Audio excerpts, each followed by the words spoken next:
Respected Hazrat Mufti Sahab, we the musallis of other masajid, our imams and committee members, if they don't follow the Shariat, then how do we do our Eid and Ramadan? This question that the musallis of the different masjids encounter difficulties and hardships with the trustees and the management of the masjids is not only in one or two areas, it is probably a common problem in many parts of UK. And it is precisely for that reason that this gathering has been called up to teach and to educate the people of the correct concept of the moon sighting. And the solution to that problem is that these kind of gatherings should be held in more and more places, and there should be a greater awareness and an educational campaign to teach and educate the people. The trustees of a masjid, they have an amanat in their hands. It's a trust. A trustee got a trust in his hand. It is amanat. It is a responsibility. He has to ensure that the running of the masjid, the management of the masjid is conducted according to the Sharia.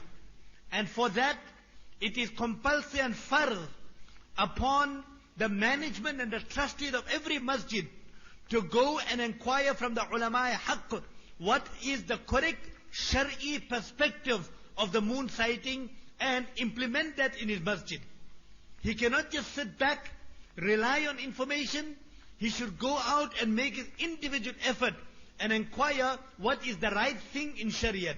Implement that in a masjid, promote it in the musallis, and not confine it to there, but even go beyond that and ensure that what is the correct rule in Sharia, the principle in Sharia, he should promote that as far as possible, to the best of his ability. If he is negligent in that, then he has failed in his responsibility as a trustee of the masjid. Jazakallah. Respected Hazrat Mufti Sahab, one alim said that if we leave the following of the sighting of Saudi, then we will be disrespecting the honor and the sanctity of Baytullah and Makkatul Mukarramah. It is unfortunate that I would disagree with that. For sure, the respect of the Haramain Sharifain is an integral part of our deen. How can a person be a Muslim, true Muslim, respectable Muslim, if he does not have the respect of Makkah Mukarramah in his heart? How can a person be a true and honorable Muslim if he does not have the respect of Madinah Munawwara in his heart? How a person can be a true and honorable Muslim if he does not have respect for the different places of the Haramain Sharifain? It is an integral part of our deen and our iman that we have utmost respect for the Haramain Sharifain and all those honorable and respected places that are in there. Imam Bukhari rahmatullah alayhi, he commences his 30th juz of Bukhari Sharif explaining about the importance of and the respect of Makkah Mukarramah, Madinah Munawwara, the different places that Nabi Kareem sallallahu alaihi wasallam went to, the different places that Nabi Kareem sallallahu alaihi wasallam received wahi and revelation. Go and look at the different tarajims of Bukhari Sharif of the 30th juz. Imam Bukhari rahmatullah alayhi have elaborately discussed that issue. So, respecting Haramain Sharifain and the different areas of the Haramain Sharifain is an important and an integral part of our deen and our iman. However, this does not mean that we should digress from the laws and the principles of the Sharia that are set down by none other than Nabi Kareem sallallahu alaihi wasallam. We would respect the Haramain Sharifain for the sake of Allah. We would respect the Haramain Sharifain for the respect of Nabi Kareem sallallahu alaihi wasallam. It would be an embarrassment that on one side we claim that we have respect for the Haramain Sharifain, But when the hadith of Nabi Kareem sallallahu alayhi wa sallam is in front of us, then we give such interpretation and have total disregard for the proper explanation and understanding of the hadith of Nabi Kareem sallallahu alayhi wa sallam. What type of respect is that? True respect would be when the hadith of Nabi Kareem sallallahu alayhi wa sallam in front of us, we say, Amanna wa sallamna wa saddaqna. We obey, we believe. This is what our Habib sallallahu alayhi wa sallam has mentioned, and we will go by what Nabi Kareem sallallahu alayhi wa sallam has told us to do. This is the same question that is in Urdu. The similar question has been asked in English. Respected Hazrat Mufti Sahib, some people say that when we perform the Hajj, then we look at the sighting of the Saudis. So some ulama say that we are trying to say that if the Saudi moon sighting is incorrect, then the Hajj is also incorrect and incomplete. This question is based on the wrong premise.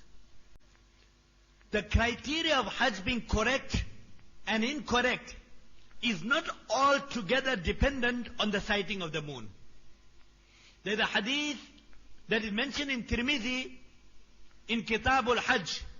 Nabi Kareem sallallahu alayhi wa sallam is reported to have mentioned, Al-Hajju ma yahujju nas. Hajj is on that day when all the people perform the Hajj. So the criteria of determining Hajj may be the moon, may not be the moon. But the validity and the sihat of Hajj is not altogether dependent on the sighting of the moon. If all the people go and perform Hajj, and on that day when they're in the plains of Arafat, in the sight of Allah, according to the hadith of Nabi Kareem sallallahu alaihi wasallam that I mentioned to you, the Hajj will be absolutely correct and valid. Respected Hazrat Mufti Sahib, some Muslims who are bayat to some shuyukh or markaz or darulooms or Islamic institutes, they say that these shuyukh have a lot of taqwa and are very pious, therefore they cannot be incorrect. Unfortunately, I would disagree with that. And I would think that it would be biased and it would be prejudiced to think that some shuyukh, because they follow the Saudi sighting and they are people of taqwa, so we should follow them. Then aren't there other shuyukh on the other side that also have taqwa and also have piety? And they do not follow the Saudi sighting. The criteria of following is not the shuyukh. As far as the shuyukh are concerned, we would have the utmost respect for them. They are our guides when it comes to ruhaniyat, when it comes to spirituality, when it comes to seeking guidance, in gaining the closeness and proximity to Allah Tabarak wa Ta'ala. Most certainly we would seek their guidance and we try to get closer to Allah Tabarak wa Ta'ala.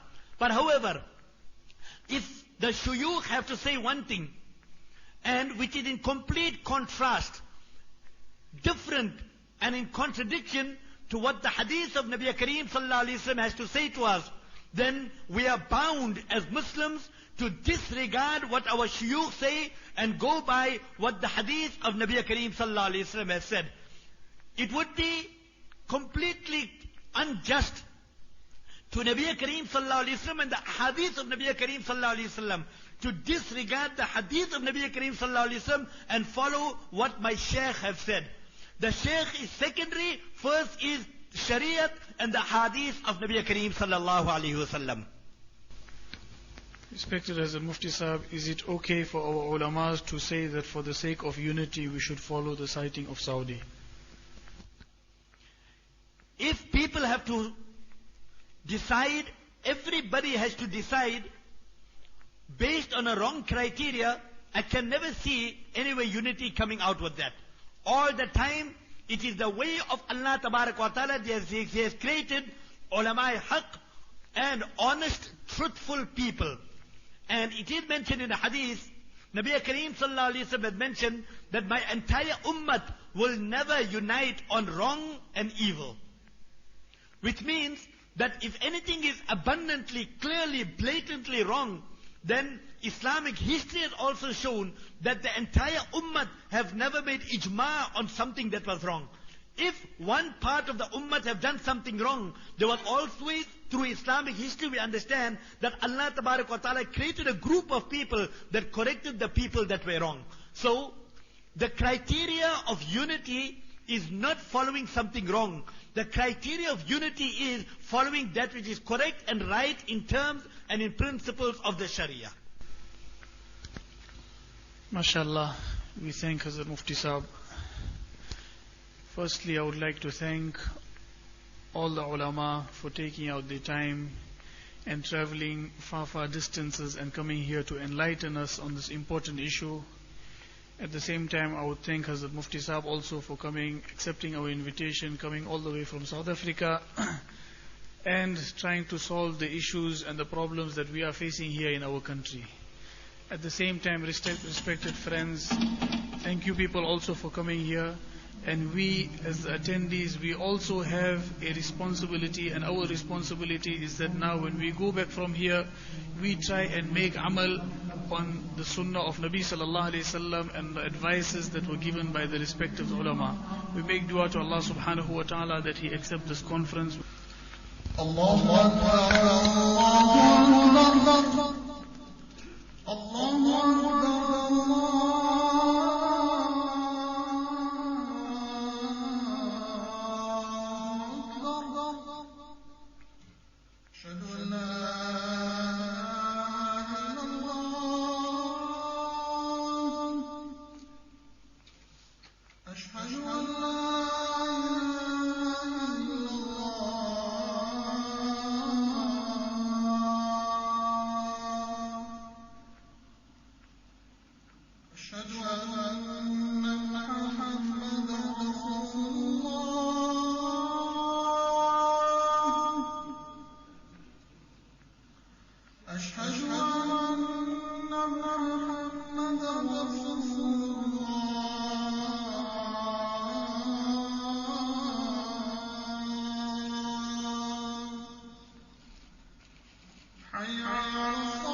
حي على